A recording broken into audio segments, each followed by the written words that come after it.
ഇവിടെ പറ്റുമോ, ഈ ഏരിയയിൽ പറ്റുമോ, എന്നെ പോലെ പഠിക്കാത്തവർക്ക് പറ്റുമോ, അല്ലെങ്കിൽ ചിലർ പറയും എന്നെ പോലെ ഹൈ എഡ്യൂക്കേറ്റഡ് ആയിട്ടുള്ളവർക്ക് പറ്റുമോ, ഇങ്ങനെ പല പല പല കൺഫ്യൂഷനുകളാണ്. ഇപ്പൊ ഞാൻ പറയുന്നത് എല്ലാവർക്കും പറ്റും, എല്ലാ മണ്ണിലും പറ്റും. ഇറങ്ങണം. എങ്ങനെ ഇറങ്ങണം എന്നറിയാവോ? വെറുതെ ഇറങ്ങിയാൽ ഒരിക്കലും ഒരിടത്തും എത്തത്തില്ല. പലരും പലയിടത്തുനിന്ന് കൊഴിഞ്ഞു പോകുന്നത് അതുകൊണ്ടാണ്, വെറുതെ ഇറങ്ങുന്നതുകൊണ്ട്. ഇറങ്ങുവാണെങ്കിൽ നിങ്ങൾ എങ്ങനെ ഇറങ്ങണം എന്നറിയോ? ഇറങ്ങുവാണെങ്കിൽ മൈൻഡ്ഫുൾ ആയിട്ട് അങ്ങോട്ട് ഇറങ്ങിയിട്ട് ഒരു 25 ലക്ഷം രൂപ ബാങ്കിൽ നിന്ന് ലോൺ എടുത്തിട്ട് നമ്മളൊരു ബിസിനസ് തുടങ്ങുമ്പോൾ നമ്മൾ എങ്ങനെയാണ് ആ ബിസിനസിന് പിറ്റേന്ന് തൊട്ട് പോകുന്നത്, അതുപോലെ ആരിറങ്ങുന്നു അവർക്ക് ഇതിന്റെ ടോപ്പിൽ എത്താൻ പറ്റും.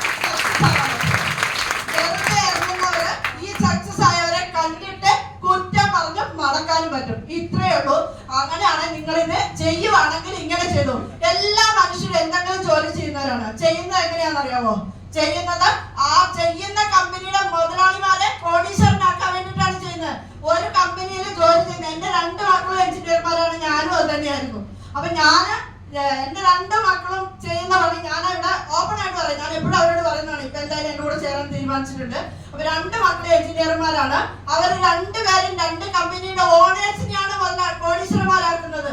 അവരുടെ ടൈം, അവരുടെ ബ്രെയിന്, അവരുടെ സ്കില്ല്, അവരുടെ എല്ലാ കഴിവുകളും രാവിലെ തൊട്ട് വൈകുന്നേരം വരെ, വൈകുന്നേരം തൊട്ട് രാവിലെ വരെ ചിലപ്പോൾ ചെയ്യുന്നതാണ്. ആരാണ് കോടീശ്വരനാകുന്നത്? അവരാണോ? ആ മുതലാളിമാർ കോടീശ്വരന്മാരോ? അതേ ടൈം, അതേ സ്കില്ല്, അതേ ബ്രെയിന് നമുക്ക് വേണ്ടി ഉപയോഗിക്കുന്നതാണ് ഈ EMI ലൈഫ്സ്റ്റൈൽ. ഒരു കുഞ്ഞു കാര്യം പറഞ്ഞിട്ട് സ്റ്റോപ്പ് ചെയ്യാം. എന്റെ ഫാമിലിക്കാരാണ്. ഞാൻ പറഞ്ഞത് എന്റെ 2 മക്കളും എഞ്ചിനീയേഴ്സ് ആണ്.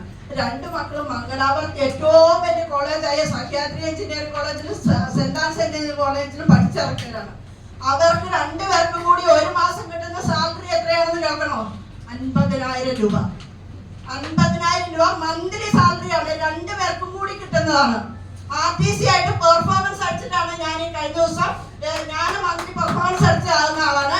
ലാസ്റ്റ് TDF കൂടെ ആയ ആളാണ് ഞാൻ. TDF സത്യത്തിൽ നോക്കിയിട്ടാണ് എന്റെ ലീഡർ TDFന്റെ അച്ചീവർ പറഞ്ഞ് ഗ്രൂപ്പിലിട്ടപ്പോഴാണ് ഞാനോ ഇതിൽ കഴിഞ്ഞ് എന്ത് ചിന്തിച്ചത്. അപ്പൊ എനിക്ക് കിട്ടുന്ന വീക്ക്ലി സാലറി എന്റെ 2 മക്കളുടെയും കൂടി മന്ത്ലി സാലറിയാണ്. നിങ്ങൾ ആലോചിക്കണം. 2 പേരും ഇതിന്റെ ടിസ്റ്റ് എന്താണെന്ന് അറിയോ? 2 പേരും എത്ര വർഷം ഇൻവെസ്റ്റ് ചെയ്തു, എത്ര ലക്ഷങ്ങൾ ഇൻവെസ്റ്റ് ചെയ്തിട്ടാണ് എഞ്ചിനീയർ ആയത്. ഇതിനകത്ത് നമ്മൾ എത്ര ലക്ഷം ഇൻവെസ്റ്റ് ചെയ്തു? ഒരു 10 പൈസ ഇൻവെസ്റ്റ് ചെയ്യാതെ നമ്മൾ ജസ്റ്റ് രാവിലെ തൊട്ട് വൈകുന്നേരം വരെ എല്ലാവരും ഫോണിൽ സംസാരിക്കും. അതുപോലെ നമ്മളൊന്ന് കുറച്ച് ഫോണിൽ സംസാരിച്ചു, ബാക്കി നമ്മൾ ഏതെങ്കിലും ടീമിനോട് സംസാരിച്ചു. ഇത്ര തന്നെ ഉള്ളൂ, അത് വേറെ ഒന്നുമില്ല. പക്ഷെ നമ്മൾക്ക് കിട്ടുന്ന അവരുടെ 2 പേരുടെയും കൂടി മന്ത്ലി സാലറി, എന്റെ വീക്ക്ലി സാലറി, ഇത്രേ ഉള്ളൂ. ഇനി ഇതിനകത്ത് സംഭവിച്ചത് എന്താ അറിയോ? ഇവർ 2 പേരുടെയും ജോലി ഒന്ന് തീർന്നാല് ഇവർക്ക് സാലറി ഉണ്ടോ? എന്റെ മൂത്ത മകളുടെ കല്യാണം കഴിഞ്ഞ് പ്രസവിച്ചു കിടന്നു. 10 പൈസ സാലറി ഇല്ലായിരുന്നു. അപ്പൊ ഇത്രേ ഉള്ളൂ. നമ്മളെ പ്രസവിച്ചു കിടന്നാലും കാശ് വരും, നമ്മൾ എന്ത് ചെയ്താലും കാശ് വരും, നമ്മൾ വെറുതെ കിടന്നാലും കാശ് വരും, ദുബായിൽ പോയാലും കാശ് വരും, എങ്ങനെ വേണേലും കാശ് വരും. അതുകൊണ്ട് ഞാൻ പറഞ്ഞത് എന്താണെന്ന് വെച്ച് കഴിഞ്ഞാല് 30 വർഷം എല്ലാവർക്കും വേണ്ടി പണിയെടുക്കാൻ തയ്യാറുള്ള നിങ്ങളെല്ലാവരും, മനസ്സുള്ള നിങ്ങളെല്ലാവരും 3 വർഷം അവരവർക്ക് വേണ്ടി പണിയെടുത്താല് നിങ്ങൾക്ക് നല്ലൊരു ഓപ്പർച്യൂണിറ്റിയാണ്. എല്ലാവരും ചെയ്യുക, എല്ലാവരും വിജയിക്കുക, ഹാപ്പി ആയിട്ട് എൻജോയ് ആയിട്ട് വിജയിക്കുക.